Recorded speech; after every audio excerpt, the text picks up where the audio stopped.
So I've already written a blog post about this, and there's nothing new I want to add. So if you follow my blog, you can just skip this video, or you can stay and watch some lovely footage I got from uni. One day I accidentally went there when everything was closed, and it kind of looks haunted. So beautiful.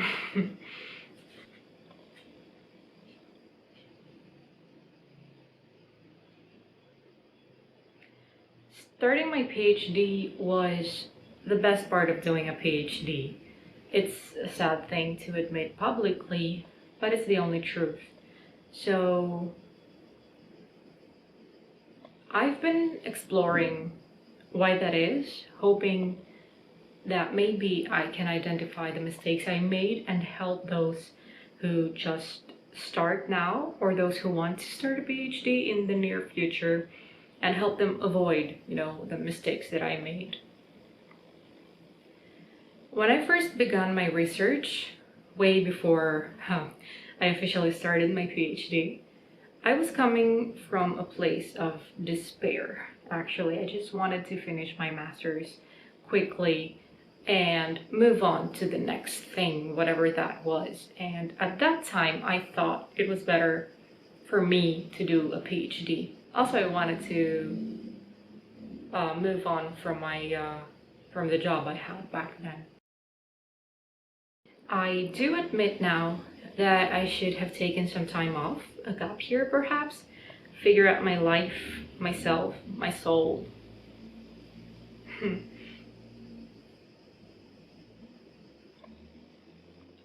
I was probably too ambitious at the time to acknowledge how I was feeling, and looking back at who I was then, I feel like there's no better choice for me than to have done a PhD after all.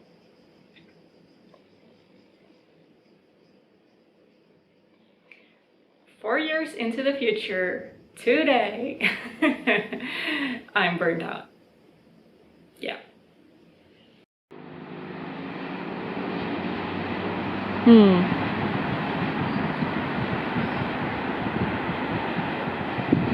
Nah.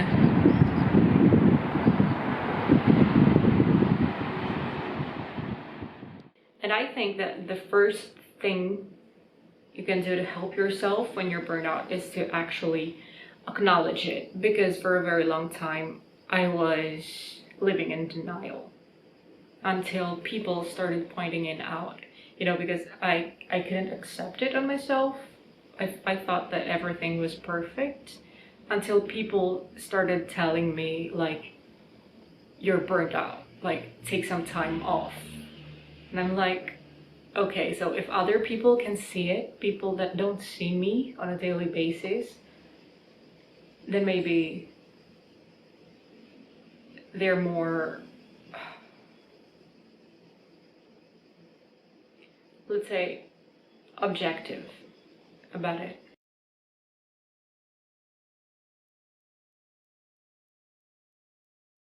What started as a project I was fully immersed in has now become a burden.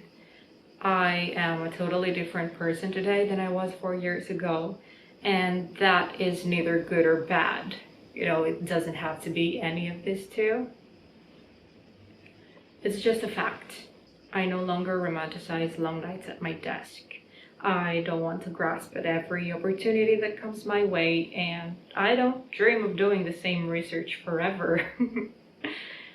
When I first started my PhD, I quickly realized that I had to give up on things that took space in my day that weren't related to research or teaching. The same happened to my fellow PhD friends. And by the second year of our PhDs, we dropped every extracurricular activity we were involved in to give our full and undivided attention to the academy. It's no wonder why our mental health spiraled downward and out of control very fast. And that left us with panic attacks right after the pandemic hit. And that was about around the second year of our PhD. And in the beginning, I thought I was the only one having them. But after speaking up about it, I realized that that wasn't the case.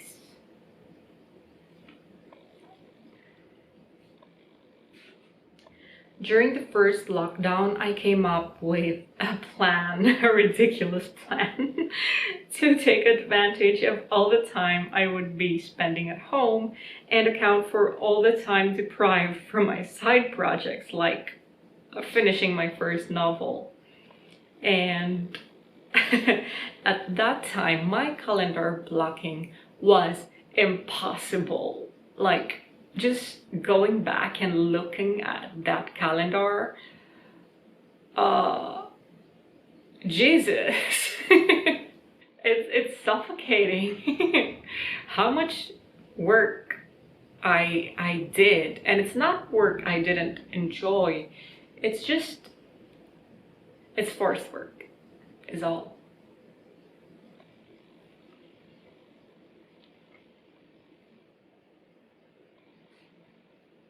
And to even out, with my mental health, to convince myself that everything was fine, I also forced myself to exercise daily, heavily, every day for months. And that led to weight loss, very rapid weight loss. And apparently, and one thing led to another, and I ended up with several health issues that I'm not gonna talk about today. So then I entered my third year, mentally and physically drained, and to top it all off, I was broke.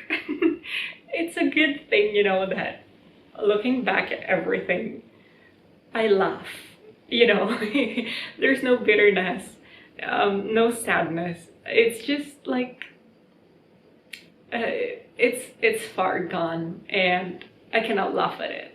I can laugh at myself.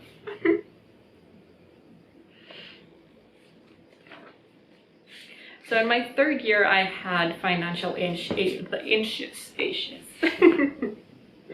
So in my third year, I had financial issues, undoubtedly downgrading my mental health, my mental state, to a point where I entered my fourth year later with a huge fog in my mind.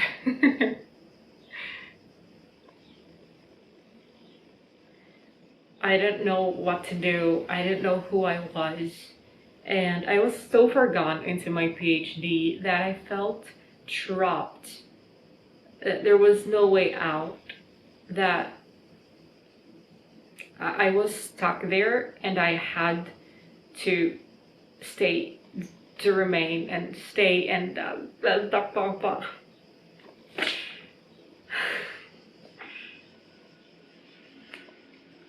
thought I was going to be stuck in that situation forever, doing a PhD in a foggy mind with no money.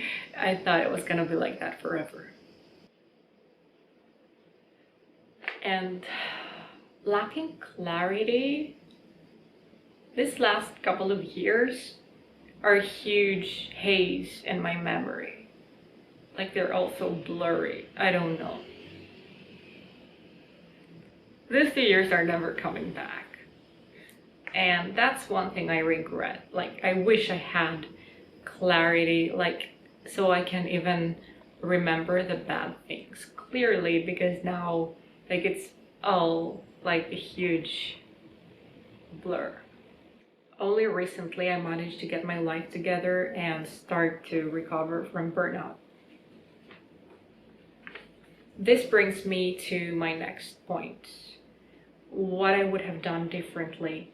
And looking back and analyzing my situation, everything I've spoken about and everything that I haven't, that remain, just between me and my foggy brain.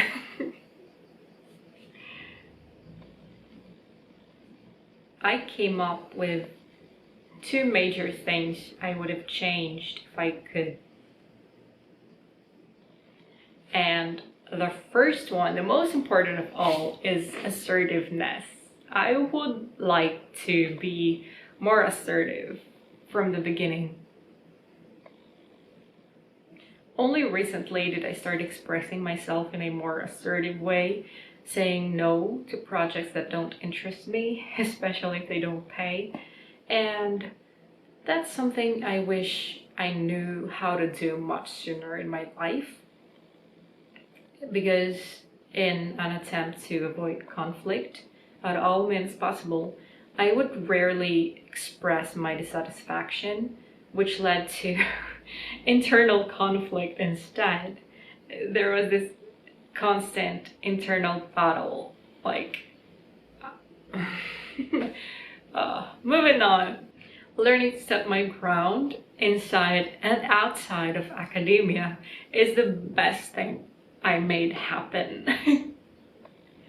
And it's the first thing I would advise new PhD students to do as they get started. Be assertive. Talk to your supervisor, talk to your, I don't know, colleagues, your parents, anyone. Just learn to communicate assertively.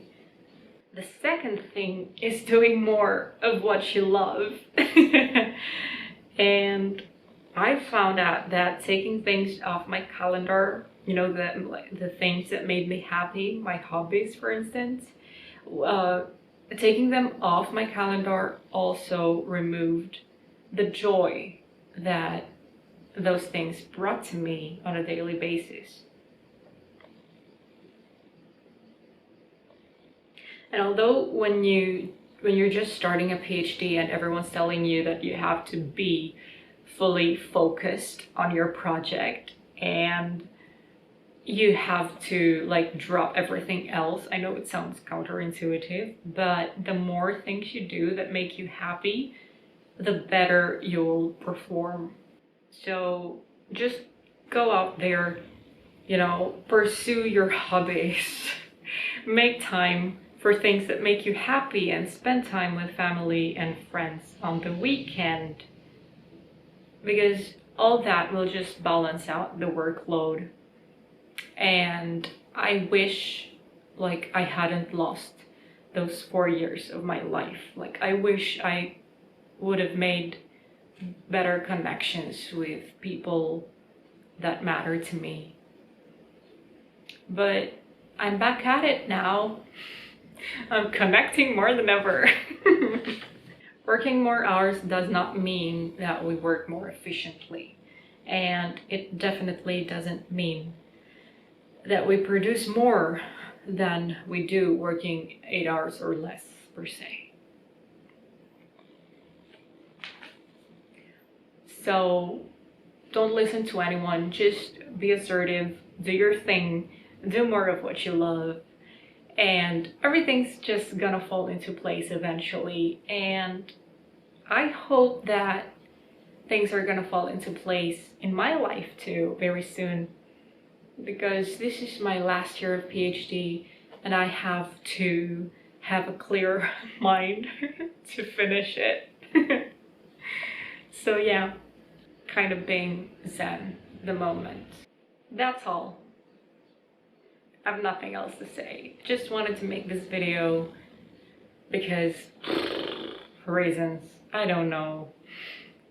I'm going to put this video in the Aunt's Corner category. I know it has nothing to do with books, but I felt that it was worth saying, because if there's just one PhD candidate starting out right now and they watch this video and it helps them in some way or another,